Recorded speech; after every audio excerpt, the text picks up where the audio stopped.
Oui, néanmoins, c'est un budget qui n'est ni idéal ni confortable.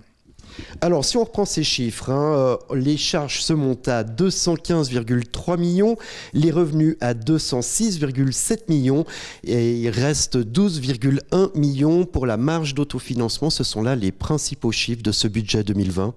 Oui, cette marge d'autofinancement, c'est peut-être la bonne nouvelle de ce budget 2020, puisqu'elle est positive, elle est nettement positive, et bien qu'elle ne suffise pas à financer tous les investissements que nous aurons à faire, elle prouve au moins que nous n'empruntons pas pour le financement du ménage communal. Autre bonne nouvelle finalement, c'est le déficit prévu de 8,6 millions. C'est moins que les 14 millions budgétés après référendum, c'est-à-dire sans la hausse d'impôts proposée par la municipalité. Oui, c'est juste, nous sommes en ligne avec le premier budget 2019 présenté par la municipalité qui comprenait 4 points d'impôt supplémentaires que nous n'avons bien entendu plus pour le budget 2020. Personnes physiques et personnes morales vont rapporter aussi un petit peu plus. Oui, on espère effectivement que notre projection soit juste, bien entendu, puisqu'il ne s'agit que d'une projection, mais nous avions une petite amélioration de ces personnes physiques et morales.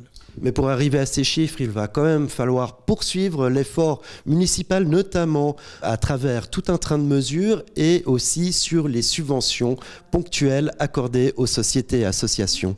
Oui, nous avons demandé cette année encore à tous les services un effort. Ceux-ci ont joué le jeu et nous avons une économie d'environ 1,6 million.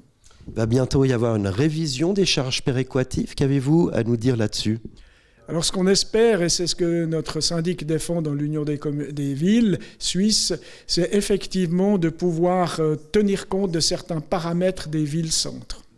360 millions de déficits possibles durant cette législature et moins de 300 millions au final. Vous avez le sourire, c'est des bons chiffres, c'est encourageant. Alors c'est aussi une bonne nouvelle, effectivement, la municipalité depuis 3 ans réussit à contenir cette dette que certains voyaient crever le plafond d'endettement, ce qui ne sera pas le cas. On voit le bout du tunnel pour les finances nyonnaises. Je pense qu'il faudra attendre encore 2 ou 3 ans que les nouveaux habitants soient ici et effectivement que cette péréquation ait revu une révision.